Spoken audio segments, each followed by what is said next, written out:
이런 가운데 좀 오늘 아침에 이 상황이 반전되는 일이 있었습니다. 이 한국의 전략물자 관리가 부실하기 때문에 규제해야 한다는 일본이 오히려 반대로 북한에 이러한 전략물자들을 밀수출했다는 관련 자료가 나왔습니다. 관련 내용을 좀 듣고 오시죠. 1996년부터 2013년까지 일단 저희들이 찾았습니다. 그래서 전략물자가 대북 밀수출, 북한에 밀수출된 사건이 30여 건 된다는 사실을 확인을 했습니다. 이 중에는 핵 개발, 생화학무기 활용될 수 있는 전략물자들입니다. 그래서 오히려 이 자료를 보면 일본이 이 블랙리스트 국가다. 북한에 위험한 전략물자가 밀수출되고 관리가 허술한 그런 나라다라는 걸 보여주고 있습니다. 그래서 제가 결론적으로 드리고 싶은 말씀은 지금 뭐 한일 관계가 최악으로 되고 있는데 일본이 이런 감정적인 대응을 하면 안 된다. 택도 없는 말도 안 되는 억지 논리. 이 얘기는 일본은 그동안 이 전략물자들이 북한으로 갈 수 있다. 우리나라의 경우. 네. 이런 것을 걱정해 왔었는데 알고 보니 일본이 오히려 실제로 북한으로 이런 전략물자들을 밀수출한 경우가 있었다라는 거잖아요. 그렇죠. 오히려 일본이 불화수소를 밀수출한 그 사례들이 있는데 그것들은 보지 않고 한국에서 오히려 그러한 것을 할 수 있다, 가능성이 있다, 추측하는 것만으로 호도하고 있다라고 오늘 하태경 의원이 말한 것인데요. 국회 정론관에서 긴급 기자회견을 가졌습니다.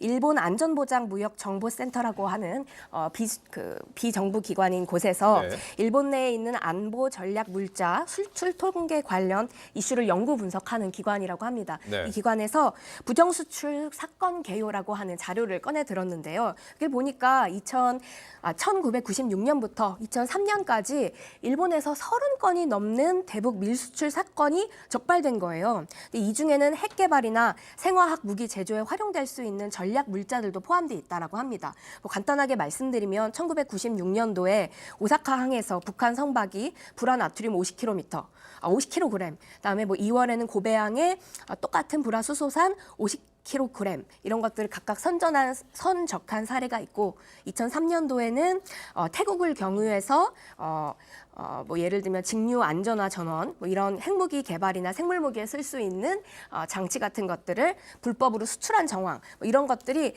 지난 몇 년 동안 30건이 넘게 있었다라는 거예요. 네. 그래서 하태경 의원 같은 경우에는 무슨 뭐 똥 묻은 개가 겨 묻은 개 탓하냐 뭐 이런 이야기까지 하면서 강력하게 일본 또한 이런 사례가 있음을 밝혔습니다. 고현준 의원들이죠. 그러니까 일본 정부가 지금 우리나라의 그 화이트국 지위를 없애겠다라고 얘기하는 그 근거가 우리나라로 수출됐던 자신들의 전략 자산이 어디 북한이나 다른 곳으로 흘러가서 무기화될 수 있다라는 그 안보상의 위협이다라고 얘기를 하고 있는데 이건 어디까지나 추정이었던 것이고 지금 하태경 의원이 공개했던 자료는 실제 자료예요. 밀수출했던 것들이 일본에서부터 밀수출됐다라는 근거가 있는 자료인 것이고 거기에 지금 따지고 보자면 민간 기업들이 했던 것으로 보인다라는 그 백브리핑 내용들도 있거든요. 네. 이런 것들은 일본에서는 돈 되는 것들이 된다면 이런 밀수출들이 있었고 밀수출 자체에 대한 이런 근거 자료들도 있는 것인데 그래서 하태경 의원이 앞서 말한 것도 지금 우리나라의 화이트국 지위를 없앨 것이 아니라 본인들이 지금 블랙리스트가 될 수도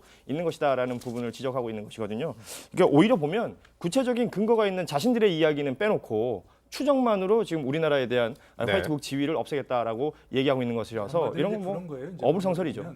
우리나라는 그런 것들을 적발해갖고 매년 공개한다는 겁니다. 네. 어떻게 조치했는가까지 다 공개하는데 일본은 비슷하게 이렇게 민간 기업들이 그런 전략물자를 밀수출하는 케이스가 있음에도 불구하고 공개하지 않고 있다는 그런 얘기입니다. 그런데 이번에 이제 그런 자료가 공개됐으니까 한마디로 정말 너네나 잘해라 그런 얘기입니다 이게. 네. 예. 그러니까 우리 정부의 자료 같은 경우에는 정부 차원에서 이 조사한 통계인 네, 것이고 조사해서 다 공개하는 지금 거죠. 일본에서 공개된 것은 비정부 기관이 낸 통계이기 때문에 정부 차원의 조사를 하면 좀 더 다른 케이스가 나올 수 있다라고 뭐 그런 가능성을 저희가 생각해 볼 수 있을 것 같습니다. 저는 여기서 좀 정말 이게 좀 아주 중요한 지금 하태경 의원이 특종을 했다고 생각하고요. 네. 그야말로 그 일본이 그 얼마나 그 위선적으로 했는가. 정작 본인들이 이렇게 엄청나게 지금 그 부실하게 관리를 전개를 하고 북한으로 흘러갈 수 있는 그런 상황을 방치했다는 것이 본인들의 잘못인데 네. 이걸 갖고 오히려 우리한테 근거 뒤집어 씌웠다는 게 이번에 톡톡히 드러나서 아주 훌륭한 그런 저는 아주 사례가 됐다고 보는데 여기서도 한 가지 좀 짚고 넘어갈게요. 이것도 보시면은 96년부터 2013년이라고 했습니다. 네. 이 이후 거는 어디 갔느냐 이렇게 하면은 저는 아까 말한 대로 이렇게 우리가 주장을 할 때 결국은 우리 입장에서 볼 때 이 주장을 제기할 수 있는 부분을 아무래도 우리가 짚게 되는 거예요. 네. 왜 그 이후 거는 얘기 안 하냐 이래버리면 그걸 지금 예를 들어 아까 조선일보처럼 왜 그러면 그걸 또 앞에 했냐 뒤에 했느냐 이것은요 주장을 제기할 때 우리가 그 나름의 구획을 갖고 할 수밖에 없는 겁니다. 그런 부분에 대해서 아까도 얘기했지만 왜 그 정권을 갖고서 이러느냐 저는 네. 그 점에서 맞지 않는다고 그 보는 통계 거죠. 얘기는 여기까지만 그렇죠. 좀 하도록 하죠.